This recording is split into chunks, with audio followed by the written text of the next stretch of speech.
So, welcome to the last day of week 3 of our Advent meditation on forgiveness. So, in the passage that I put in the newsletter, we read that Peter is asking Jesus, how many times, when I'm offended by something, how many times should I forgive?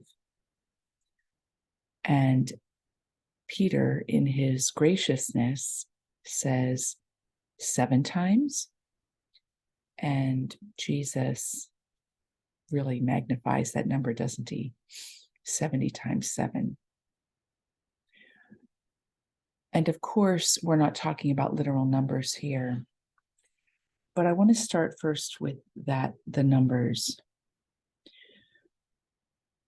We're taught, understandably, and in a practical way that, fool me once, shame on you, fool me twice, shame on me.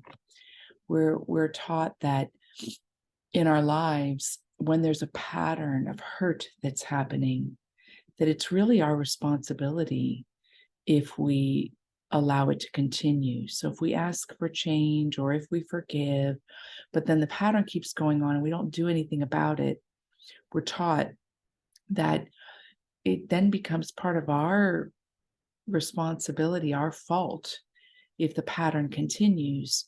So that would be my take on Peter's phrase of 7, because, and this is my interpretation, there's a sense of, well, if somebody hits me over the head once, forgive. Second time, forgive. Third time, forgive. And this goes on. There reaches a point when you need to say no more, no more. And that's important in a world that is still highly codependent and so enmeshed in its misuse of power. It makes sense to have the no more there to establish I need to honor myself, and this needs to not happen to me anymore. And that's love of you and me. But the veil is pulled back, I believe, on what's meant with Jesus's response. Because the image is, no, don't count when it comes to forgiveness. Become like a child, become childlike in the innocence of allowing anything you need to forgive to be in the moment, forgive and beyond, in the moment, forgive and beyond, in the moment, forgive and beyond, no matter how many times you actually need to do that. And in that image, we're taken to a bit of the underbelly of what forgiveness is about. Forgiveness is about releasing the bond and the trauma that take place within ourselves in relation to our world. And in that, we want to be measureless. It doesn't mean, let's say somebody punches you in the face every time they see you. You can forgive every single time, no matter what, without reservation. But it doesn't mean that means you have your face hit every time. And it separates out what is rather enmeshed, especially when we get into spiritual worlds, is that there is a teasing out of the call to forgive without measure while growing to the maturity to make decisions that are the best for you and the best for all involved. And we understand that the forgive and the forget, we've heard those adages, but that's part of what I think the lesson is here, is the call that if we are going to wake up anew in our life, that the call is to forgive without measure, and let that be the context wherein we discern our actions and how we go forward with anything, really. So I'm taking it to that level, that our call, if we're talking about preparing for new life and awakening anew, is to allow ourselves to move into the effortless and boundless forgiveness and pull away the measures on that and let the discernment on your action steps around patterns to be another investigation and not allow them to be hinged on each other. So in light of that, then, I want to speak about this nature of forgiveness. And what we're going to do is we're going to focus on what has become a very popular prayer that has penetrated our culture, and that's the Hawaiian prayer of one form of forgiveness called Ho'oponopono. Ho exclamate or my mind is going blank. Oponopono. Ho is one word. Oponopono is the second word. So it's a combination of those two words. What are we talking about? The words that are contained in Ho'oponopono are, I'm sorry, and I love you. Included in those are the two foundational words are, forgive me, thank you. I love you, I'm sorry, forgive me, thank you. But the first two phrases are the key ones, the I love you, I'm sorry, or I'm sorry, I love you. I love you, I'm sorry, I love you. The second two, forgive me, thank you. Forgive me, thank you. Again, that's an embellishment or an expansion on the principal phrase. But what are we talking about there? So let's say we feel really hurt by someone or something, and we're needing to forgive. Yet these key phrases are, I love you, I'm sorry. That can feel, at first glance, a little bit degrading because you're actually wanting to forgive a person or an event that you would love to hear I'm sorry about, right? Right? What we're talking about here is a level of taking responsibility for our lives that is much more than what meets the eye. I'm going to give you two examples in this before we move into our meditation. So there is a story, it's a true story, it's recorded, of a Hawaiian psychologist whose name is Dr. Len. And Dr. Len worked in this big hospital, and the hospital mainly housed criminals and housed those who have mental issues who were criminals as well. And he accepted to have an office there, but his way of working with each criminal was very unique. He didn't do sessions with them. What he did was he would sit in his office and he would have the charts of the mentally challenged or insane individuals. And he would take one chart and he would read it.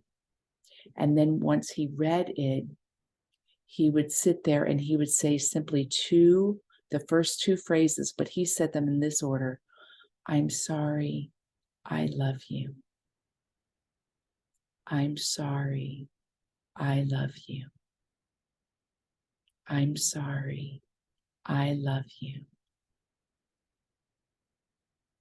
And what started to happen is the very inmates that he would be dedicating this time to began to not need their medications anymore, began to be so greatly of sound and mind and heart that they could walk free, even though they were judged to never be able to walk free, that they were considered dangerous.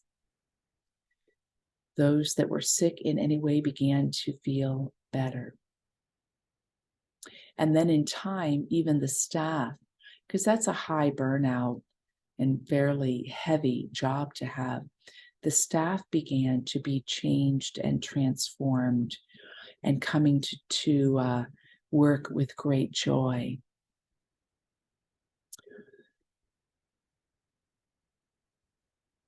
the person who wrote the article that I'm drawing upon interviewed this man. And he asked him, what were you doing that caused those people to change? And Dr. Len said, I was simply healing the part of me that created them. Now, the person that was interviewing them didn't understand. So Dr. Len explained that total responsibility for your life means that everything in your life, simply because it is in your life, is your responsibility. In a literal sense, the entire world is your creation. Now, there is a lot of writing about that, right? You create your reality, or the law of manifestation, or the law of attraction. And you have all these writings coming out there nowadays around this topic. And this is one entry point into it. But Dr. Len is one of many examples of where turning the focus upon the self, I'm sorry, I love you, held all within his sphere. I'm sorry, I love you, held all within his sphere. Let me say it again. I'm sorry, I love you, held all within his sphere. And he did not come from an approach that was transactional, where, oh, I'm going to do this to get that outcome. He did not come from a place of wanting to change the inmates, though he was about healing. He came from an understanding that's far more penetrating. What was that understanding? That his very life, that his very existence participated in the creation that he was a part of.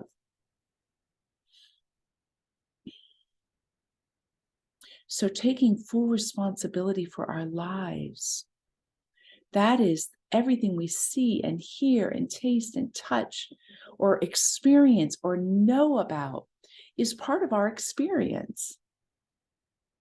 So when we tend this element, this essence, we come to be capable of changing, forgiving, being forgiven.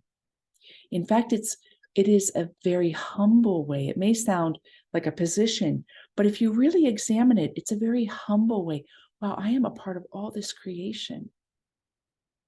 I am part of the solution, part of the problem, part of the trauma, part of the innocence. They're all within me. And what we can do with this Ho'oponopono prayer is we can choose with it to let ourselves do the dance of realizing and awakening that within us and everything around us as being a reflection. A reflection.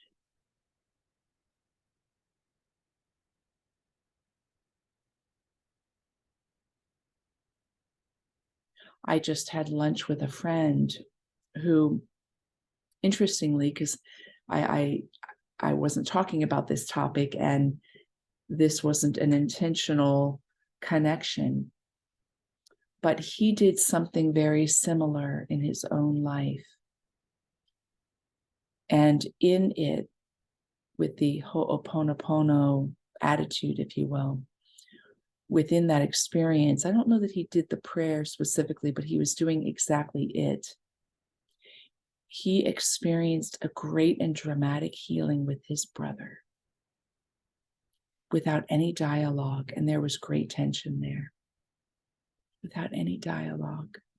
Now, it's not to bypass where we're supposed to use our voice. This isn't a repression technique or a bypassing technique. This is an entering into it technique and a willing to be at the service of it. And we could broaden this out because this means anything we know about world problems, anything we think about politically, economically, sociologically, all of that, all of it is included. And we are meant to take responsibility. Anything we experience that we do not like is up for us to heal. They don't exist, except in a manner of speaking, as projections. Blame is much easier than total responsibility, isn't it? So healing for him means loving ourselves. And if we want to improve our lives, we have to heal our lives. If we want to cure anyone, and like Dr. Len, a mentally ill criminal, we have to heal it by healing ourselves. Herein we get to play in the adventure. And all mystics will give evidence to this. For instance, you've got Teresa of Avila in the Daniel Ladinsky translation of the Holy Grail.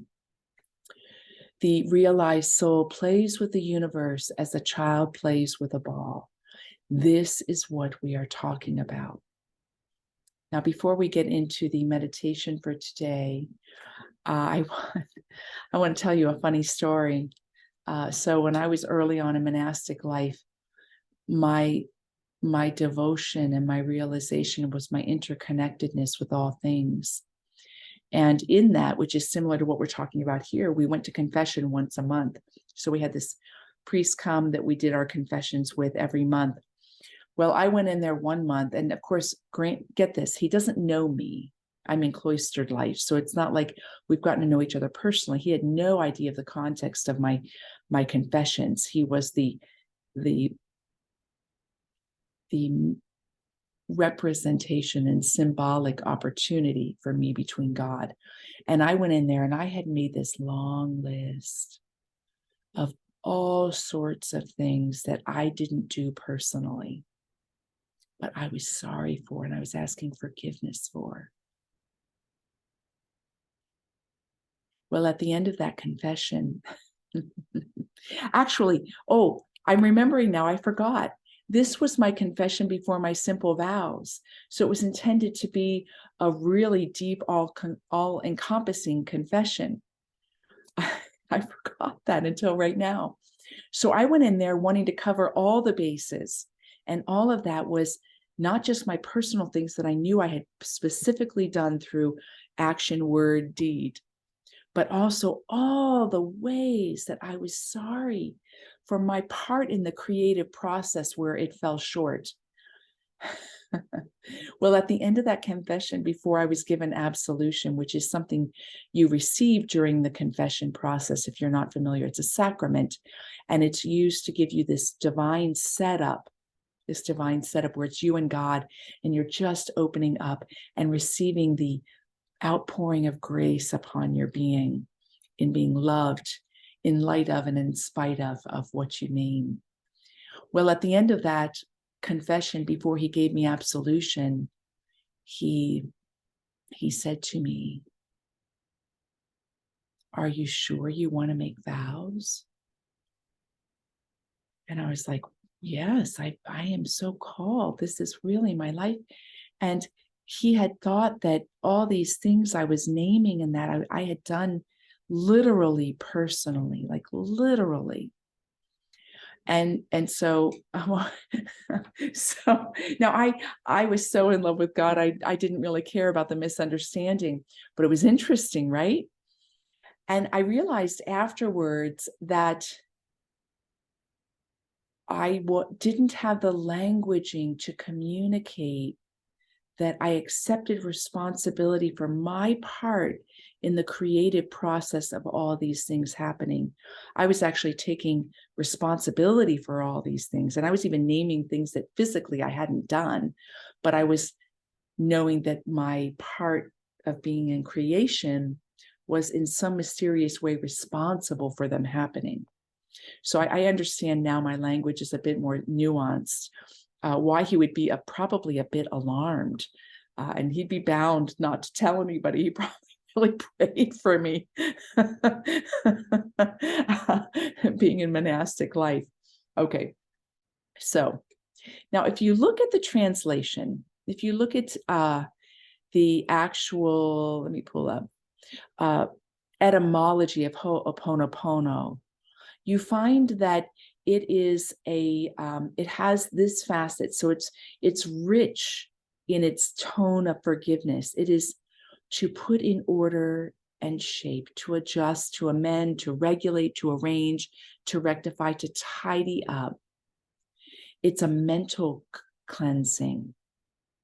It is a family of conferences. So all the dynamics in which all the relationships are put right, what? Through prayer. So it's an actualizing verb. It's like the Sanskrit syllables that we chant so frequently. It's actualizing it. By the very utterance of the word, we're setting it in motion. So with that, I want to get into our practice for today. So what we're going to do is we're going to we could say all 4 words. I love you, I'm sorry, please forgive me, thank you. But I want to keep it to the I love you, I'm sorry. And we're going to alternate that with the Ho'oponopono. Ho'oponopono. I love you, I'm sorry. Ho'oponopono. I love you, I'm sorry. And what you're doing is I'm going to let you draw a focus before we begin. What we're going to do is we're going to draw one point of focus of something that you need to forgive, whether it's personal, really personal, like friend, family, or whether it's personal within you, but maybe more global or something more of the world. It could be anything that you feel a need of forgiveness around, not in this abstract way of, I want forgiveness, and therefore I'm going to pray this to better myself. But the sense that there's a wrongdoing that's happening and you feel the need to forgive it. So we're focusing on something that you feel a need to forgive. Forgiving a political figure, forgiving an economic situation, forgiving a family member. Could be any of these. And then when you call that in, we're going to hold that presence. And then we're going to turn the focus within ourselves and focus. We're holding it in the sphere, but we're turning it within ourselves. I love you. I'm sorry. Ho'oponopono. So it's Ho'oponopono. And it's opono, pono, but it's all one word. So it's O-P-O-N, O-P-O-N-O, Ho'oponopono. You'll get the rhythm of it. So we're going to use my mala again, and we're going to move through the entire mala, just simply uttering those phrases. Ho'oponopono, I love you, I'm sorry. All right, great. So I invite you to close your eyes.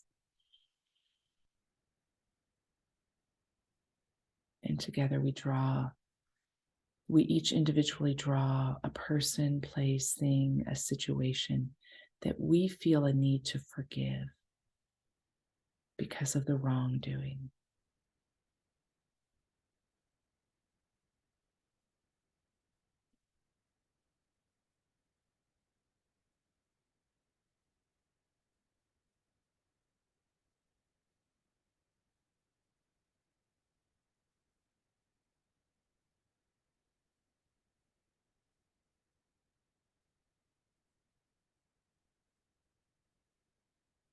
And hold that in an image or a figure or a symbol. Hold whatever it is that you need to forgive, or whomever. Hold it right before you and put all your focus upon it. Focus 100% upon it and upon the harm done. And look it directly in the eye.